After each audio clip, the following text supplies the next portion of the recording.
Hello, good evening, everybody. Hope you're all doing well. Tell me how your day's going. Say hi in the chat. Let me know where you are, what's happening in your world. I am live on LinkedIn, YouTube, 2 Facebooks tonight, and Instagram. On Instagram, I'm you're getting like a behind the scenes above look because Instagram doesn't integrate with all of the other platforms. But wherever you are finding me, I'm so glad to be with you. Hey, Amber. Hey, from North Carolina. Busy day. Busy is good, usually. But rest is important too. And hey, Cassie's here from Murfreesboro. I don't know if I said that right. I'm sure I said it with a northern accent. And I'm sure of. So glad to have you with me tonight. I love an interactive conversation. I love to get you involved. So how this works is that I spin a wheel, sharing my screen, and whatever topic comes up is what we talk about. And Amber says, really good. Yes, busy is good. Awesome.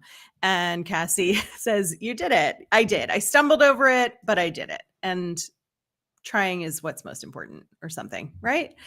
Amazing. So let's go ahead and spin the wheel and find out what our topic tonight will be.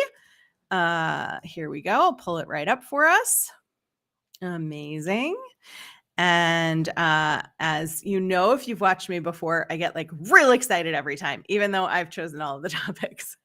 If you're watching me on Instagram, I am spinning a wheel on LinkedIn and other platforms to see what our topic will be tonight. And it is boundaries. Hooray! The computer is cheering for boundaries, and so am I. I love boundaries. I did not used to have any, and that was a problem. And I know a lot of people who have a lot of trouble setting boundaries. So there are sort of 2 aspects, I think, to boundaries, which I think, when we think of boundaries, we think of putting up walls. And we don't want to hurt anybody's feelings. So we don't want to put up walls, and we don't want to change how our people see us.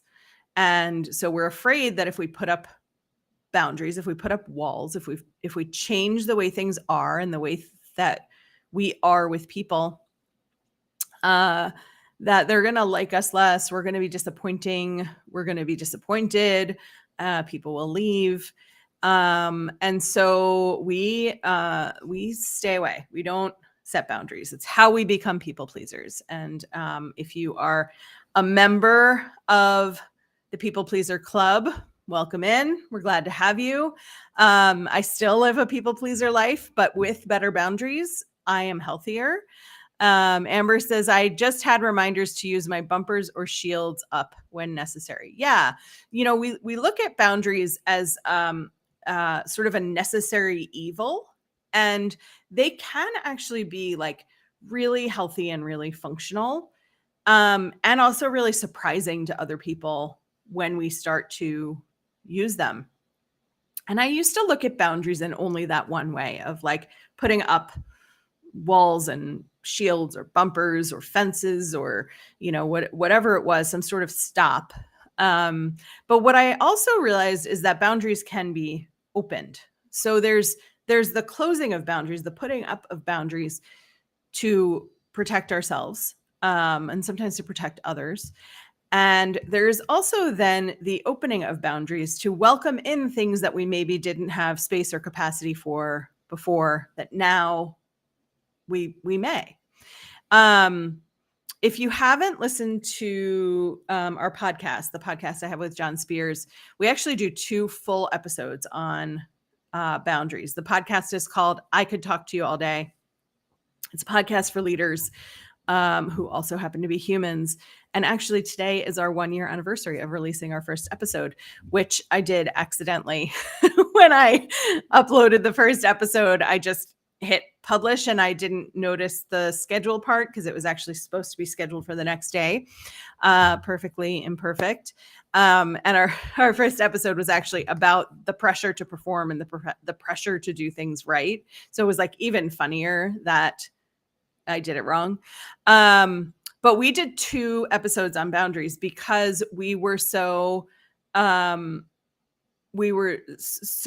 the conversation about setting and putting up boundaries and also taking down boundaries. And it became really 2 distinct conversations. And Heather's joined us. Hey, Heather. So let's talk about putting up boundaries first and what the purpose of that is and how we get into these boundaryless lives. So for me and for a lot of my clients and a lot of people in my people pleasing community, or workaholics that I know, there's this sort of climb uphill and then fall off a cliff with boundaries, right? So we start out in this world where we really have no boundaries because we don't know, right? We're just growing up, or we're just getting into a new relationship or a new set of relationships or a new phase of life, and we don't know what the boundaries are supposed to be. So we don't set any. And then we get asked to do things and participate in things, and we're flattered because they've thought of us. And this happens especially in careers. And you get asked to go work on a stretch project. The parent company of your company asks you to participate in something. Your manager asks you to lead in their absence. And it's flattering and it makes you feel so good. And it makes you feel like you matter. You are an important aspect of the company. And so you get excited and you want to do more.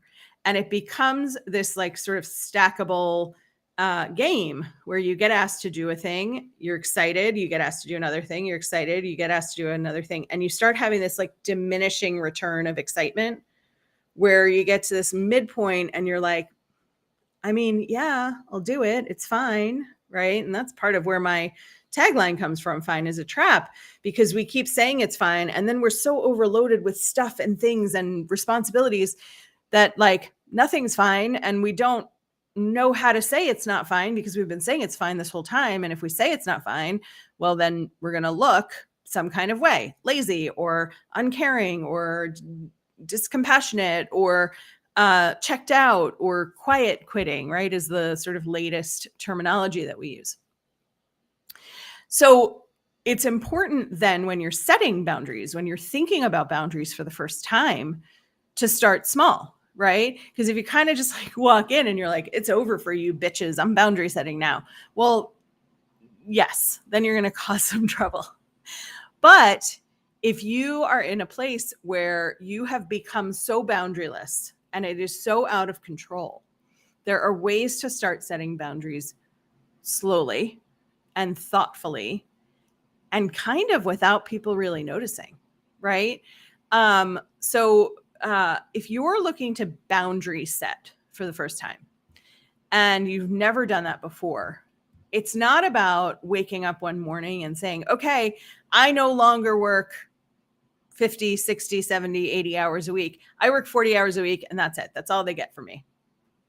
Amber, thanks for the laugh on my statement. Appreciate it. But we,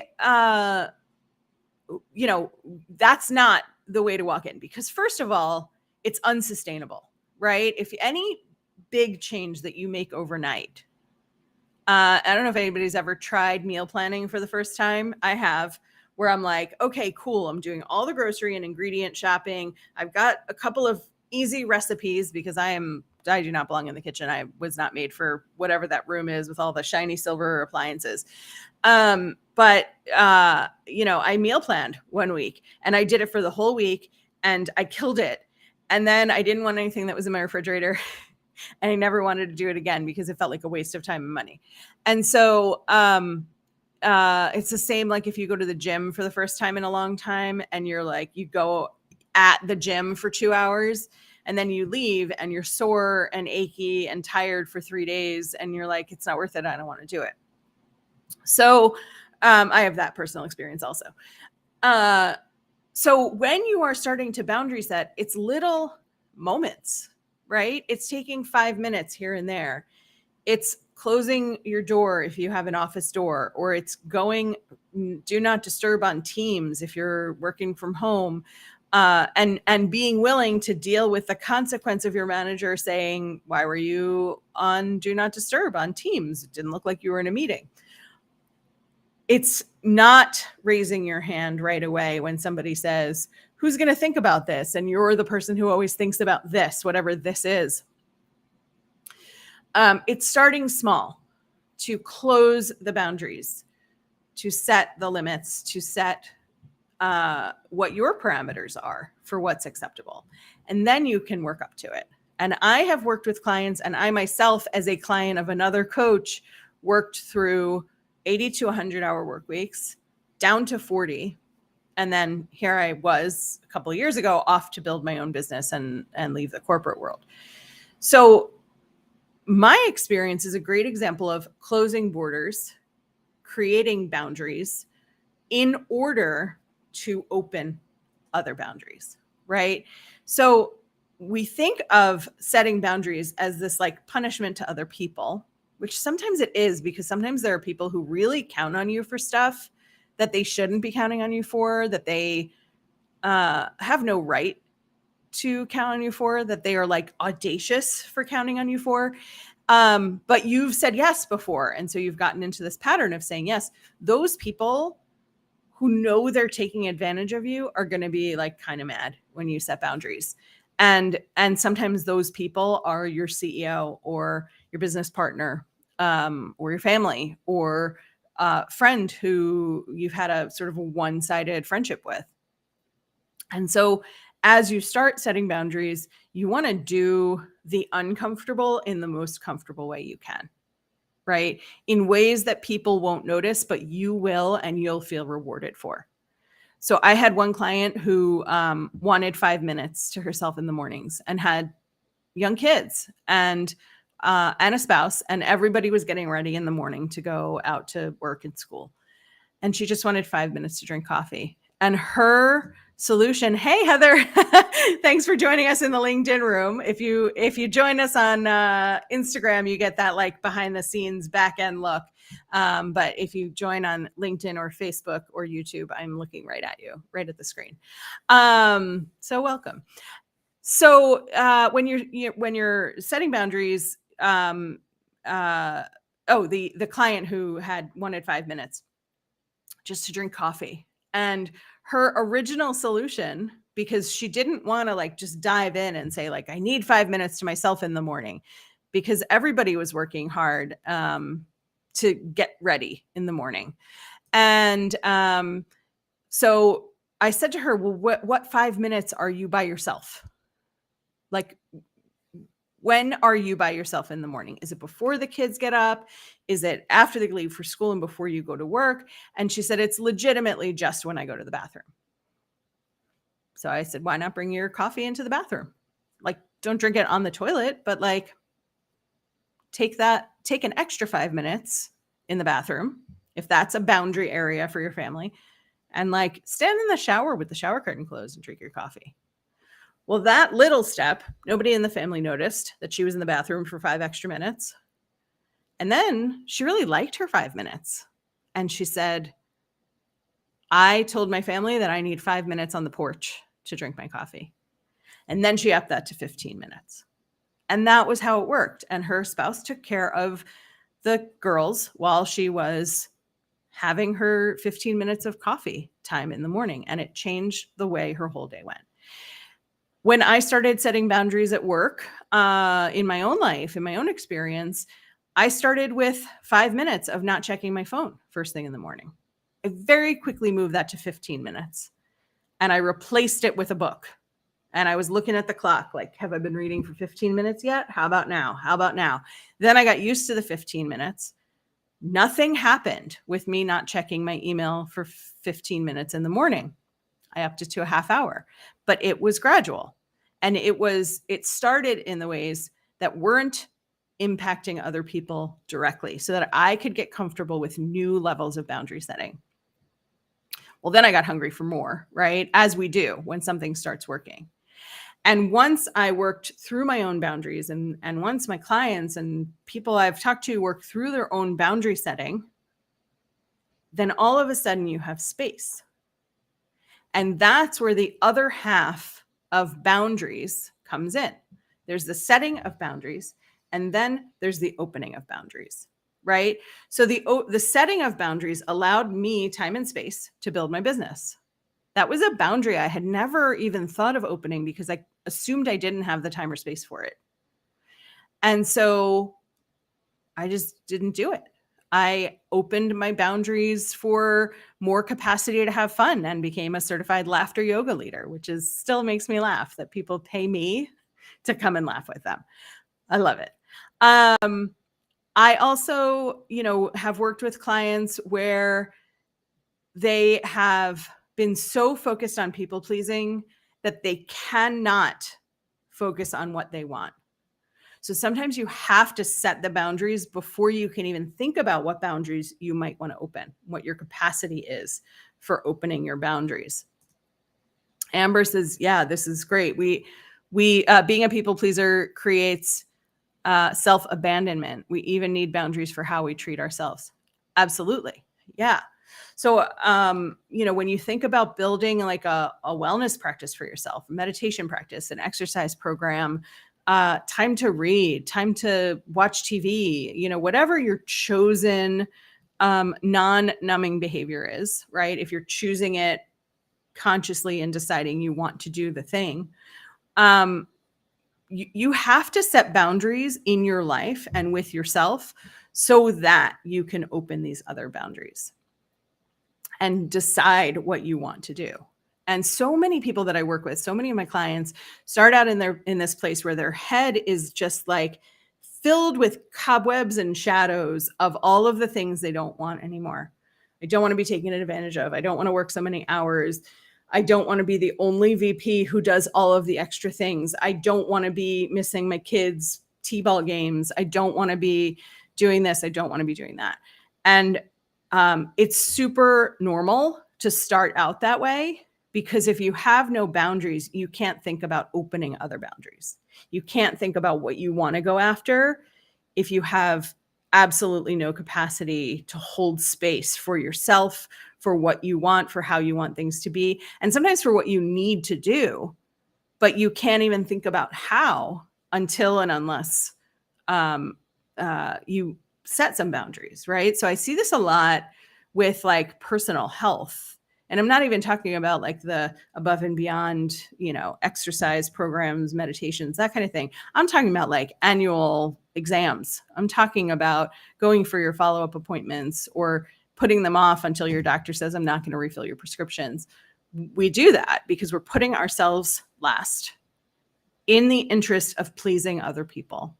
And so there's this opportunity to figure out what's the set of cobwebs we need to get out of our head.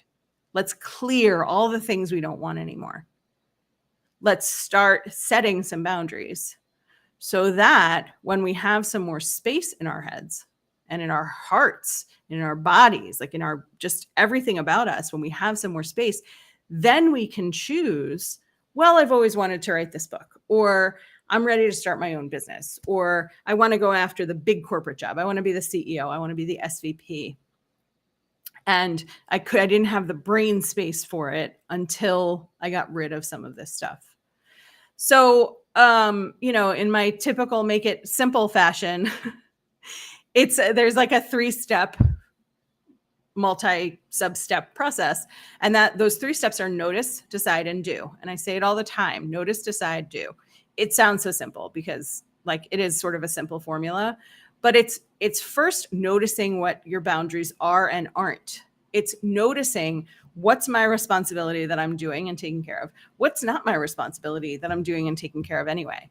What's a thing I helped someone out with one time and then it became my job? When I look around the table of the people I'm in meetings with, the people I'm doing business with, am I the one who's always doing X? Why am I always the one who picks up donuts? Why am I always the one who takes the meeting notes? Why am I always the one, right? So it's really being conscious, noticing what is happening. Then it's deciding, these are some things I don't want to do anymore. And you can decide all at once. You can make a big list of things you don't want to do and figure out how to work your way into them. Or you can just decide one thing at a time. It doesn't have to be a comprehensive thing. You can decide one thing at a time that you don't want to do anymore or that you want to do differently. And then there's the do. And the notice can be pretty easy and can be pretty devastating to figure out how much of yourself you're putting aside because you don't have the boundaries. And then you can, create some hope there that you can get some boundaries. But that's where you need support. And whether that is from the right friend or family member, and I say right because there are a lot of wrong friends and family members to rely on for this.